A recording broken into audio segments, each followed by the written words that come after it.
In this video, I want to show you how I take one base plan and turn it into 4 different site analysis maps, each one answering a different question. So let's start with the site data. Now, there are tons of videos out there on where to get your site data, so I won't bore you with all of the options. I'll just tell you what I actually use. It's called Rayon Maps. It's free. You don't need to sign up, and it gives you something most other tools won't, which is a full site analysis with separate layers already organized for you. So let me show you how it works. So if you open Rayon Maps, you can go to your site and draw a rectangle around the area you want a map of, like for example, right here. And here's a small tip that will save you a lot of pain later. Try to keep your main site as close to the middle of the rectangle as possible, please. I beg you, this is so important. This is going to matter a lot when we start composing and styling our image. And as soon as you select your area, Rayon Maps shows you how the map will look. It gives you some extra info and asks for confirmation. A few seconds later, this is what you get. You can either open it directly in Rayon Design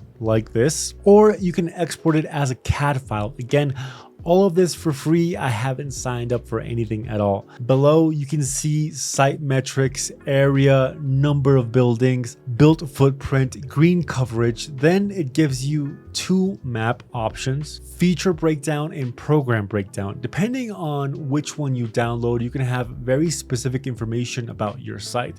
As always, double check this against the info you have of the project, but these 2 maps are the most common ones we tend to create when we're doing site analysis, so having them almost ready is a huge time saver. Now, what I really want to show you is how to take these maps to another level, how to adjust the color, the line, the story, how to basically show it better. So I'll do most of this in Illustrator, and later in the video, I'll show you how the same thing can be done inside of Rayon Design. That way you can choose whatever program fits your workflow best. So I'll import the DXF into Illustrator and select original size. Now, if you wanted to adjust the scale of the paper, you'd have to modify the unit and change it to either centimeters or inches. But now comes the most important but underrated part of any site analysis, the dirty work, the work that nobody wants to do, which is the cleanup.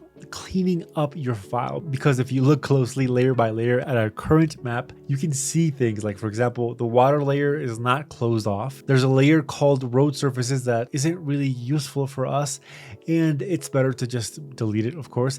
And the road layers are just a bunch of lines. There are no actual fills or regions that distinguish one road from the background. Now, I won't bore you with every single fix, but just know this file, or any file for that matter, does not look perfect from the start. 99% of the time, you have to clean up. And this is how the file looks like before, and this is how it looks like after the cleanup. I haven't added anything, I just cleaned it up. And honestly, this step alone already makes your map look more intentional than 90% of the site maps out there. Now we got to the best part, which is color. It's the most satisfying step, but if you don't choose your colors well, it can also fall apart really fast. Now, I'll even go further. I think the real secret to a good looking site map is the color choice, not necessarily the detail or not the line work, but the color. And because I'm going to create several maps from the same file, I need a palette that makes all of them feel like they belong to the same series without making them look identical. So I'll use this palette right here. You can screenshot it if you want,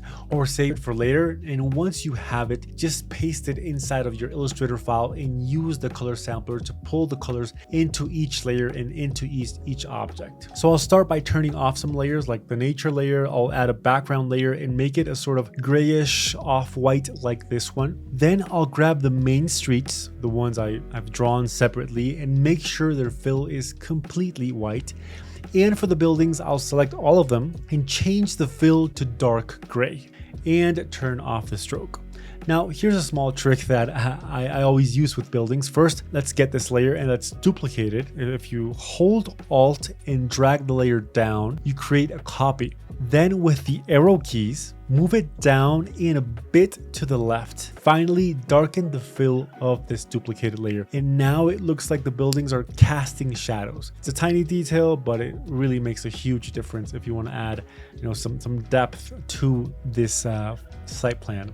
Now for the water, I'm going to use another trick that makes it look way more layered and technical than just a flat blue shape. First, let's change the color to a more muted pale blue, like for example this one. Then with the shape selected, I'm going to go to Object, Path, Offset Path, and we want to create an inner offset. So type something like, for example, -20, or let's put -30 and let's press OK. Then with the second shape selected, go to the color window and drag the color picker down and to the right diagonally. This makes the color darker and more saturated, but it keeps it within the same tone. And you have to repeat this step at least 2 or 3 more times. And now the water doesn't look like a flat surface. It feels like it has depth, like there's something to actually look at. And honestly, this is one of those tricks that takes 30 seconds and it makes the whole map look 10 times better. I'll make sure my main building is in a different color than the rest, of course. In this case, a darker gray, and I'll manually draw a shadow layer for it so it really stands out and makes it obvious that this is the site, of course. And to finish off this style, I'll create a layer called text. Draw a rounded rectangle, color it dark gray, and place some white text on top. I'll name my main site and group everything together. Then I'll copy this label to other important places, like for example, parks, train stations, public buildings, etc. And now we have our first site analysis map. It didn't take that long, but if you compare it to what we started with, the difference is huge.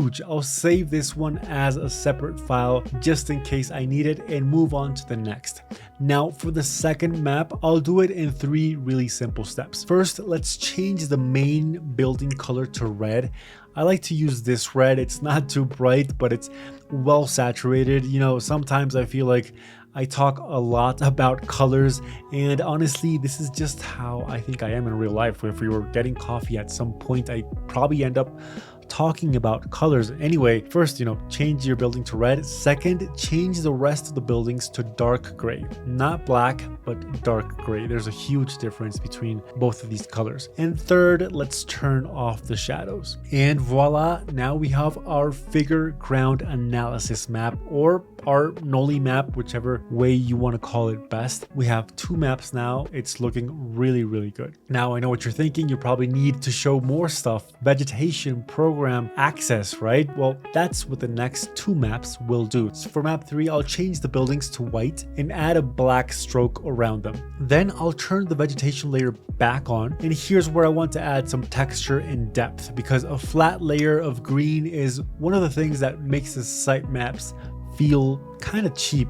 And first, I'll select all the vegetation and change the color to this one, a more saturated, colorful green. But there's a problem. A single tone of green doesn't actually represent what's in the site. If you open the location in Google Earth, you can see the site isn't uniformly green at all. I mean, it's obvious. So what we want to do is start varying the green to actually represent that. So for example, I'll go to the train tracks and change those to a grayish green, because obviously we know train tracks are not actually green. For example, for the public park here, I'll also change that to darken it to another green.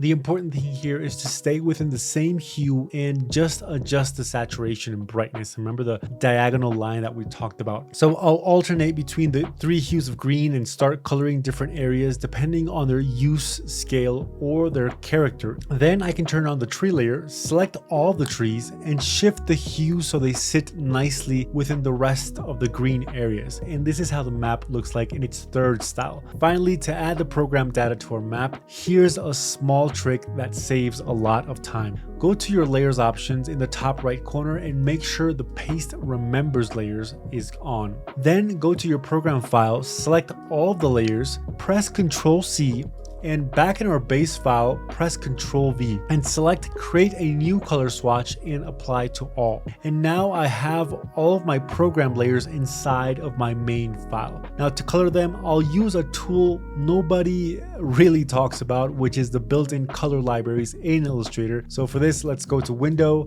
let's go to Swatch Libraries, and let's select Landscape. Then I'll pick this specific color palette.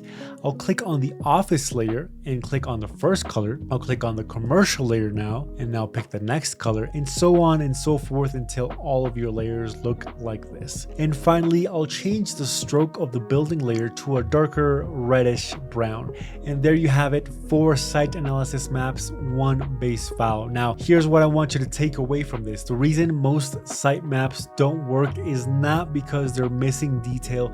It's because every element in them is fighting for attention. And a good site map decides what you should look at first. And the way you make that decision is mostly through color. Well, at least that's what I think. Now, everything I just showed you in Illustrator, you can also do inside Rayon Design. And honestly, in some ways, it's even faster. Rayon is sponsoring this segment of the video, and I want to take a moment to show you how the same workflow works inside of their platform.